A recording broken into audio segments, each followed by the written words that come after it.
Well, hello, good morning, vinyl community. A tip of the hat to you. It is Friday, and it is the day. Today is the day, folks. Paul's Egypt Station has been released, and I am very excited about this. I am here to do my initial reaction video. I'll probably put review in the header just for the heck of it, but basically it's going to be kind of a mini review here in the sense that it's not going to be my final be-all end-all grading of each song and the album as a whole. I'm just going to give general impressions of the album, what I think of it, my general emotional thoughts about it, and we'll go from there, okay? So I'm all set up and ready to go. I've got my Beatles hat on. I've got my Elvis sunglasses on. You might be saying, Matt, why Elvis sunglasses for a Paul review here? Well, because Paul was a big fan of Elvis. Paul loved Elvis, and so hence the Elvis sunglasses. Okay, so I got my Paul family over here in the back. I've got my Paul t-shirt on. I'm ready. I got some Paul albums behind me, some of my favorites, and I'm ready to go. I've got my notes. And I've written a lot of notes, and I've got like 3 pages of this, but I promise I'm going to just go through it quick, try to make this video as quick as I can to get it out there, to give you my general overall impressions of this album. So Egypt Station was released. You might be saying, Matt, why aren't you showing a hard copy or a vinyl version of it or a CD or the Target exclusive? I don't have them yet, folks. I tried yesterday to go early. I went to 2 different Targets. I went to 2 of my go-to record stores, and neither one of them had Egypt Station early, or if they did, they were not budging. They were not going to give it out. So I was kind of out of luck in that regard. I could not get an early hard copy to show you. I know it's out today. It's very early in the morning here where I live. But what I was able to do is I was able to stream it overnight. I have a streaming service that I pay for, and I was able to get it as soon as I had a notification set up. So as soon as the album was put onto the streaming service, I got notification of it. I went right to it.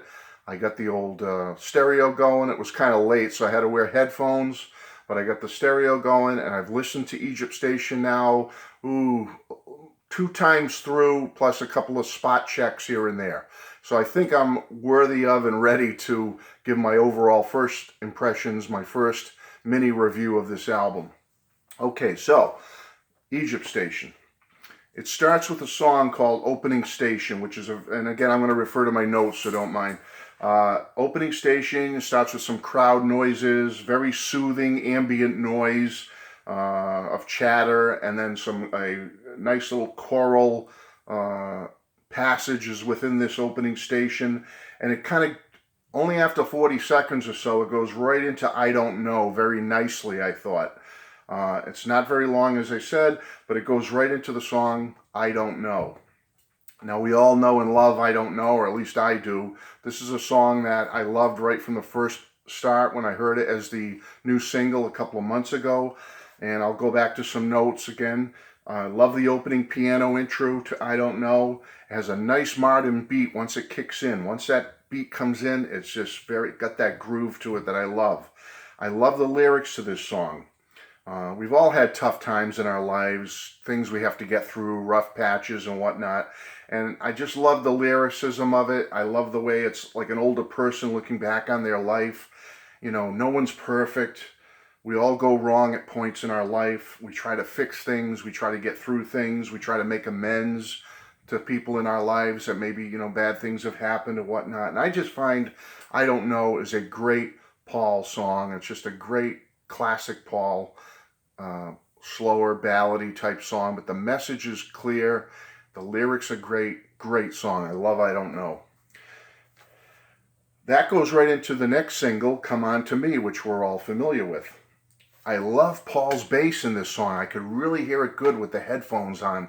He's just grooving right along on the bass. Really get into his bass on one listen when you get a chance. Listen to what Paul's doing on his bass. It's fabulous. It's fantastic. So, Come On To Me comes in, and it comes in like gangbusters, okay? It's a really rollicking tune, as we all know. It rollicks along. It's very catchy, and when he first starts out the song, you don't hear the beat. Then all of a sudden, the beat kicks in, And I love how that strong modern beat just grabs you. It just comes in, it grabs you, and it's just catchy as hell, folks. Just catchy as heck. Uh, Playful, fun lyrics. Okay, there's the "Come on to me, come on to you," and all that stuff. Paul's talked about this a little bit in his preview of this song, how he said it's not so much he's talking about now, today. He's thinking back to his younger days, back especially in the 60s, when you'd meet up with a significant person or somebody you were attracted to, and, did you come on to me, or did I just give you the eye, or are you giving me the eye, whatever. So it's kind of a cute little song, and how he brought it back to a time, an earlier period of his life with the lyrics. I thought it was kind of now that I've listened to it a few times, several times actually, I think it's just a cool little power pop style tune. It's got that power pop groove to it, in my mind anyway. I mean, hence it doesn't have the Rickenbacker guitars, the jangle of a classic power pop song, but "Come On To Me" is a cool little tune. I love the Muscle Shoals horns in this. You can really hear them good. When I had the headphones on, you really get into what the horns are doing. I love the horns. It's classic Paul, yet modern sounding. Love "Come On To Me." That goes into the first song that I hadn't really heard yet, and that's called "Happy With You." And I gotta say, I love this song. Love it. Okay, great acoustic guitar work in this song. It's just a classic, slower McCartney acoustic bass song. It's got great lyrics. And I have to admit, when by the time this one kicked in, I started getting a little emotional with this one. And I'm not ashamed to admit it, okay? When I was listening to this song, "Happy With You," it started to hit me like, wow. Here's Paul, 76 years old. He's been part of my life, and all of our lives, but my life since I can remember. I mean, I was born in 1961. I was 3 years old when the Beatles came to America, and if you've watched my past videos, you know all the stories about my parents buying me the records. So I've been a fan since '64. I'm a first generation fan, and that this man has been such a strong presence in my life, musically, emotionally, since I can remember. And to have him put a song out like "Happy With You," which makes me smile all over again. It just says so much for Paul and his talents and the power of music. And I'm getting emotional now a little bit talking about it, so I better move on. But wow, "Happy With You." I started getting emotional. Fantastic ballad. Well put together all around song. You're going to love "Happy With You." Okay, "Happy With You" goes into "Who Cares." I like the little feedback at the start. Listen for it. There's a little feedback at the beginning of it. There's a little short count-in. If you catch it, it's a little count-in. And the lyrics are great. What a nice message in the lyrics. I'm not going to start quoting lyrics and stuff here, but listen to the lyrics. I love them. Okay, great guitar in this song. I love the guitar.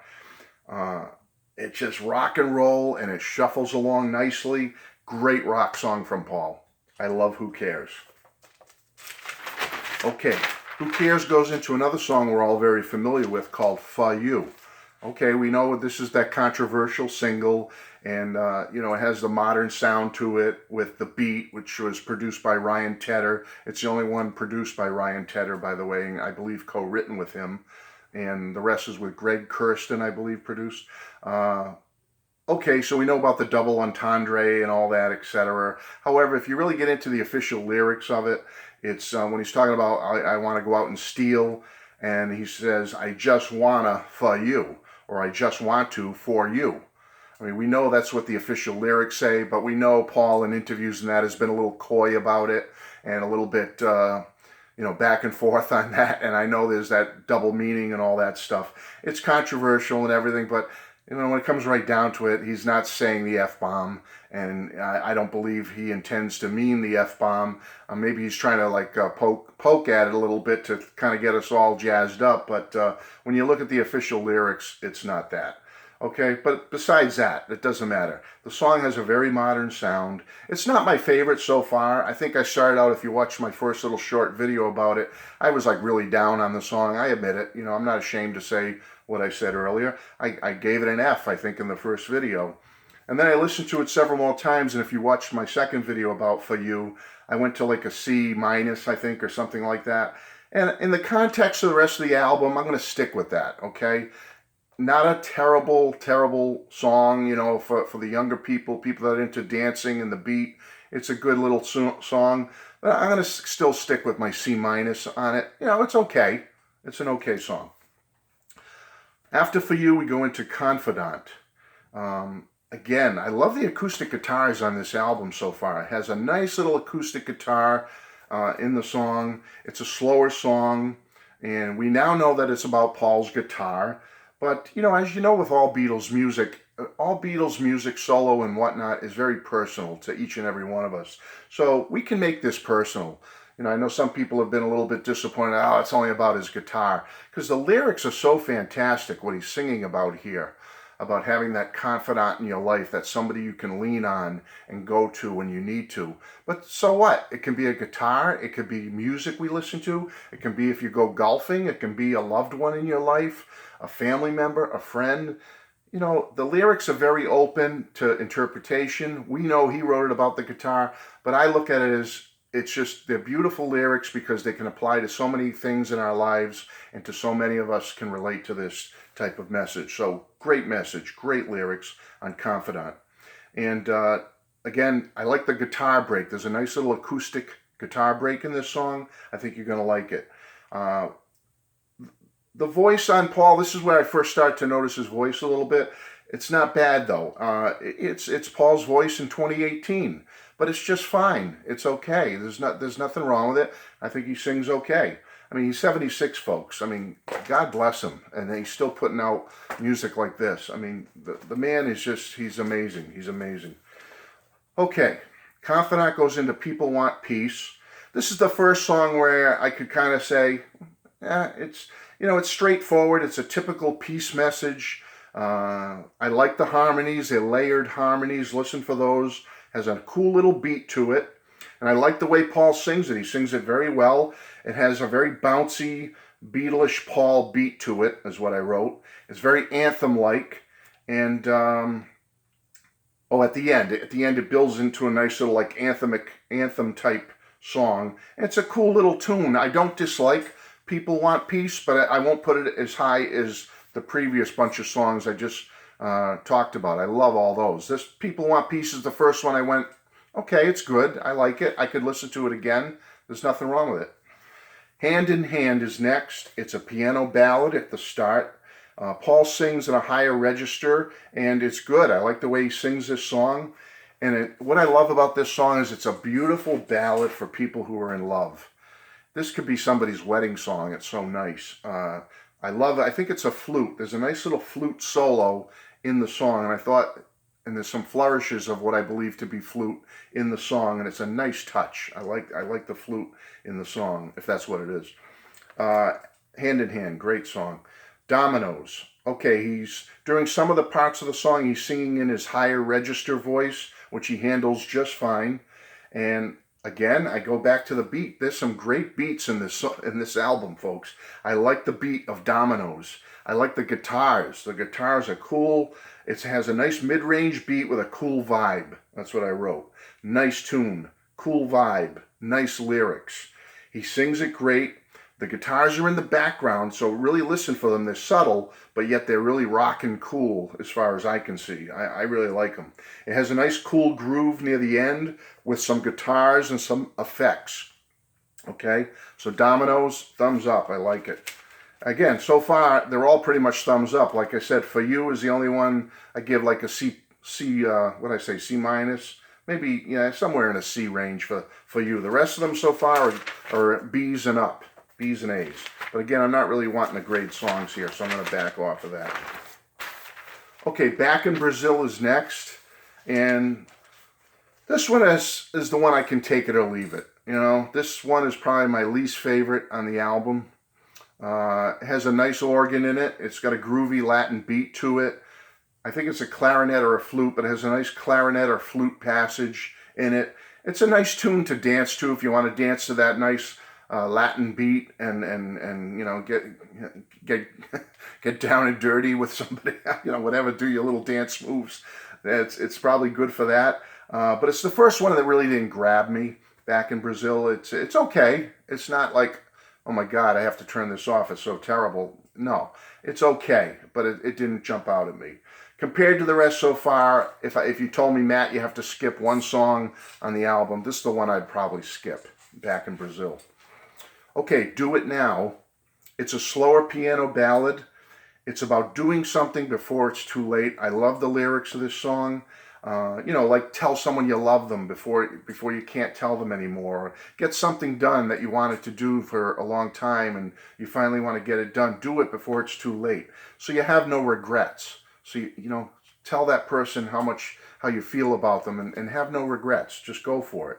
I love the song. Nice song. Great lyrics. It's a ballad that also builds. As it goes along, it builds. Love it. Caesar Rock.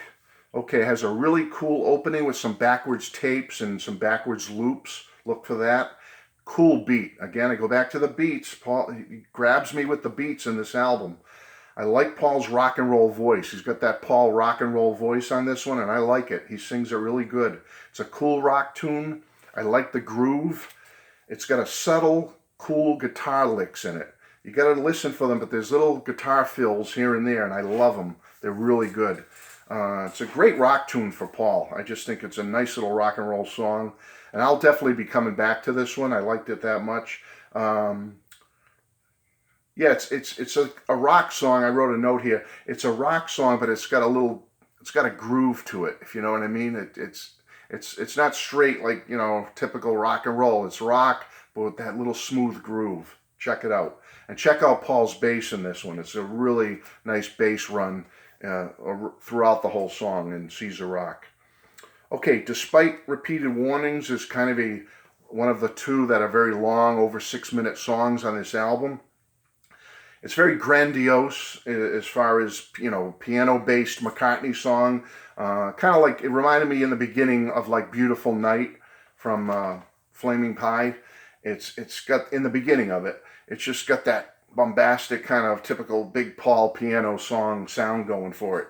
And it's got the political message to it. Yeah, what I like about Paul on this is he's not in your face. He doesn't go into specific details of what or who or how or whatever what he's singing about.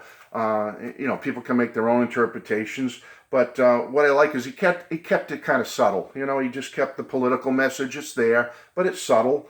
It's kind of a global message about politics in a way also. So it starts out with that grandiose kind of piano-based song, and then it switches to a shuffle rock beat, which reminded me of this could almost be like a modern Uncle Albert's Admiral Halsey song, if you want to look at it that way.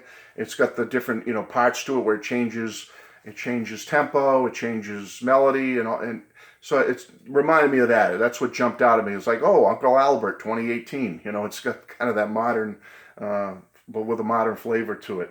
When it jumps to that modern shuffle beat, I like the guitars here, and the horn break is a nice touch. There's a little horn break, a really nice touch. It's a good song.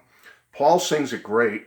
The song just slowly builds. It starts out as, like I said, that slower kind of piano tune, and then it builds and gets very inspirational and goes into a big chorus of, yes, we can do it, yes, we can do it.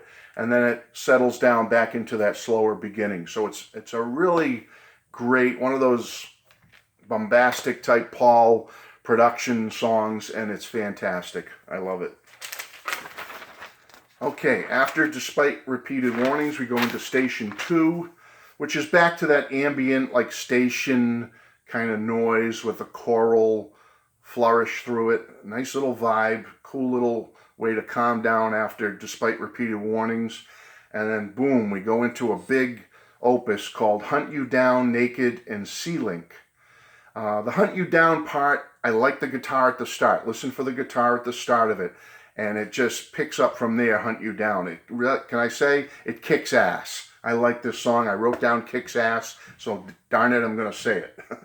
It just gets into this cool little rock and roll groove with a nice beat. I love the guitars in it. I know I keep going back to the guitars, but I'm a guitar guy, and I love the guitars. It's 4/4 rock and roll, okay? But then all of a sudden it slows into kind of a retro sound, it's a 3/4 beat, that waltz type beat for Naked. And it really, that when I say retro sound, what I'm getting at is it's got that kind of piano, Beatles Wings kind of vibe to it. That's at least the way it jumped out at me. See what you think. But it's got that Wings Beatles vibe to it, that Naked, okay? Like it, great. That goes into C-Link to end the album, which is a slower guitar passage where Paul is soloing. It's just Paul noodling away, grooving out on his guitar, and I tell you, he's ripping it out on his electric. It's not a real fast, he's not trying to be Eddie Van Halen here. He's just doing a nice little slow groove on his guitar. Beautiful. I love it. I wrote a note here. I love this. Nice way to finish the LP with Paul on cool guitar. And it just flows along nice for a couple of minutes, kind of takes you down a little bit, just listening to Paul and his guitar going at it. And then right at the end of the album, you get a little woo from Paul. Listen for it. I had the headphones on, you could hear it, but I like that little woo right at the end of the album. So that's it, folks. That's my initial impressions. I know I've been 20 minutes. I hope I at least gave you some good initial impressions of it. And what I'll say is initially is I love this album. And I think this album, when I do my official review, I can only imagine how the more things I'll discover about it and love about it and enjoy about it. But I'm here to say, other than maybe Back in Brazil and For You, which I don't hate or dislike those songs, but they're kind of the songs that are kind of, okay, they're okay to me. The rest of the album, folks, wow, it jumped out at me. I like it. Paul remember I said I hope he knocks it out of the park with this one? Go back to a couple of my videos.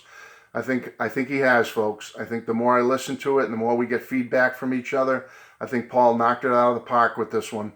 He's put out a great album. I mean, I got to really listen to it more, but I'm thinking this one's going to be up there for me. It's going to be up there, and I'm going to have to do another ranking of my top 25 Paul albums because I think Egypt Station is going to be right up there. I love it that much. It's hit me emotionally. It's hit me in the rock and groove that I love. It's hit me in every fashion I can think of. I can't think of what else I could ask of Paul to do. He's done it with this album. Okay, I love it, and I want to get this online to you so you at least get my initial reaction, and I will do a more formal review over the next weeks or month or so. Okay, take care. God bless. Bye-bye.